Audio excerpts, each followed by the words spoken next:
Hi hello அனைவருக்கும் வணக்கம். இன்னைக்கு நம்ம பார்க்க போற பதிவு என்னதுன்னா, பக்தர்களுக்காக பட்டினி விரதம் இருக்கும் சமயபுரம் மாரியம்மனை பற்றி தான் இந்த பதிவுல பார்க்க போறோம்.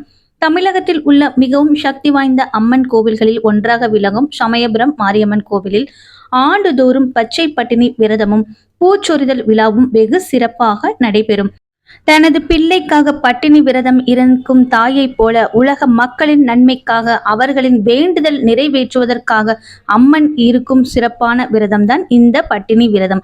சமயபுரம் மாரியம்மனின் அருள் நமக்கு கிடைக்க, அம்மனின் அருளால் நம்முடைய மனக்குறைகள் தீர்ந்து வேண்டுதல்கள் நிறைவேற அம்மன் பட்டினி விரதம் இருக்கும் நாளில் நாம் என்ன செய்ய வேண்டும் என்பதை இந்த பதிவுல நம்ம தெரிந்து கொள்ளலாம். நம்முடைய வேண்டுதல்கள் நிறைவேற, நம்முடைய பிரச்சனைகள் தீர கடவுளிடம் வேண்டிக் கொண்டு பட்டினியாக விரதம் இருந்து வழிபடுவது மனிதர்களாகிய நம்முடைய வழக்கம். ஆனால் உலகத்தில் உள்ள அனைவரும் நலனுக்காக நன்றாக இருக்க வேண்டும், அனைவரின் பிரச்சனைகளும் தீர வேண்டும் என வேண்டிக் கொண்டு தெய்வம் பட்டினியாக இருந்து விரதம் இருக்கும் அதிசயம் ஆண்டுதோறும் நடக்கும் ஒரே திருத்தலம் இந்த சமயபுர மாரியம்மன் கோவிலில்தான். தமிழகத்தில் உள்ள மிக முக்கியமான அம்மன் கோவில்களில் ஒன்றாகும் சக்தி பீடங்களில் ஒன்றாகவும் திகழ்வது சமயபுர மாரியம்மன் கோவில். ஏராளமான பக்தர்கள் சமயபுரம் மாரியம்மனை தங்களின் தாயாக, குலதெய்வமாக நினைத்து வழிபட்டு வருகின்றார்கள்.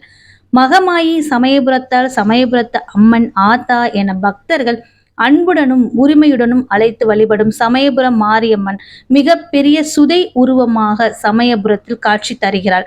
அதனால் இங்கு மூலவருக்கு அபிஷேகம் கிடையாது. 8 திருக்கரங்களுடன் மாதுளம்பூ நிறத்துடன் சிவந்த திருமுகத்துடன் இடது காலை மடித்து வலது காலை தொங்க விட்டபடி நிலையில் சிவபதத்தில் அமர்ந்து காட்சி தருகிறாள். இங்கு சிவன் சக்தி இருவரின் சக்திகளும் ஒன்றிணைந்த வடிவமாக அம்மன் காட்சி தருகிறாள். இந்த அம்மன் அருகில் உள்ள ஸ்ரீரங்க ரங்கநாதரின் தங்கை என சொல்லப்படுகிறது. வருடந்தோறும் தனது தங்கையான சமயபுரம் மாரி அம்மனுக்காக ரங்கநாதர் சீர்கொடுக்கும் வைபவம் ஆண்டுதோறும் நடைபெறும். சமயபுரத்தில் மாசி மாதம் கடைசி ஞாயிற்றுக்கிழமை துவங்கி பங்குனி மாதம் கடைசி ஞாயிற்றுக்கிழமை வரை அம்மன் தன்னுடைய பக்தர்களுக்காக விரதம் இருக்கும் வைபவம் நடைபெறும். இதற்கு பச்சை பட்டினி விரதம் என்று பெயர். வழக்கமாக அம்மனுக்கு சக்கர பொங்கல், தயிர் சாதம் என 3 வேளையும் நெய்வேத்தியம் படைக்கப்படும். ஆனால் அம்மன் பச்சை பட்டினி விரதம் இருக்கும் 28 நாட்களும் சமைத்த உணவுகள் எதுவும் அம்மனுக்கு படைக்கப்படாது. அதற்கு பதிலாக இளநீர், துள்ளு மாவு, பழங்கள், கரும்பு ஆகியவை மட்டுமே நெய்வேத்தியமாக படைக்கப்படும். பட்டினி விரதம் இருக்கும் அம்மனின் மனதையும் உடலையும் குளிர்விப்பதற்காக விரத காலத்தில் வரும் ஒவ்வொரு ஞாயிற்றுக்கிழமையிலும் பக்தர்கள் கூடை கூடையாக பூக்களை எடுத்து வந்து அம்மனுக்கு படைத்து வழிபடும் பூச்சொரிதல் விழா நடத்தப்படும். ஆண்டு முழுவதும் பக்தர்கள் தன்னிடம் வந்து முன்வைத்த கோரிக்கைகள் நிறைவேற வேண்டும் என்பதற்காக அம்மன் சிவபெருமானை நோக்கி 28 நாட்கள் தவம் இருப்பதாக ஐதீகம்.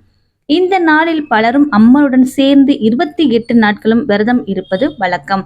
ஆனால் அப்படி விரதம் இருக்க முடியாதவர்கள் 1 ரூபாய் நாணயத்தை எடுத்து சமயபுரம் மாரியம்மனிடம் நம்முடைய கோரிக்கையை சொல்லி மஞ்சள் துணியில் முடிந்து வைத்து விரதம் இருக்கலாம். வெள்ளி, சனி, ஞாயிறு மற்றும் செவ்வாய்க்கிழமைகளில் பூச்சொரிதல் விழா நடைபெறும். ஞாயிற்றுக்கிழமைகளில் மட்டுமே விரதம் இருக்கலாம். அடுத்த ஆண்டு பச்சை பட்டினி விரத காலம் துவங்குவதற்குள் வேண்டுதல் நிறைவேற வேண்டும் என மனதார வேண்டிக் கொள்ள வேண்டும். ஞாயிற்றுக்கிழமைகளில் செவ்வரளி மலர்கள் வாங்கி அம்மனுக்கு சமர்ப்பித்து இளநீர், துள்ளுமாவு போன்ற நெய்வேத்தியம் படைத்து வழிபாடு செய்யலாம். மலர்கள் சமர்ப்பிக்கும் பொழுது அம்மனுக்குரிய 108 போற்றிகளை சொல்லி வழிபடலாம். அப்படி தெரியாதவர்கள் அபிராமி அந்தாதி பாடி மலர்களால் அர்ச்சனை செய்யலாம். இந்த ஆண்டு மார்ச் 9ஆம் தேதி துவங்கி ஏப்ரல் 13ஆம் தேதி வரை பச்சை பட்டினி விரத காலம் உள்ளது. இதுவரை பச்சை பட்டினி விரதம் பற்றி தெரியாதவர்கள் ஞாயிற்றுக்கிழமைகளிலோ அல்லது கடைசி ஞாயிற்றுக்கிழமையான ஏப்ரல் 13ஆம் தேதியோ காலையில் இருந்து மாலை வரை அம்மனை நினைத்து விரதம் இருந்து வழிபாடு செய்யலாம். வாய்ப்பு இருப்பவர்கள் இந்த பச்சை பட்டினி விரத காலத்தில் ஒரு முறையாவது சமயபுரம் மாரியம்மனை போய் தரிசனம் செய்துவிட்டு வரலாம். உங்களுக்கு சமயபுரம் மாரியம்மன் பிடிக்கும் என்றால் வீடியோக்கு ஒரு லைக் செய்துவிட்டு போங்கள். அடுத்த வீடியோல பார்க்கலாம். நன்றி, வணக்கம், தேங்க்யூ.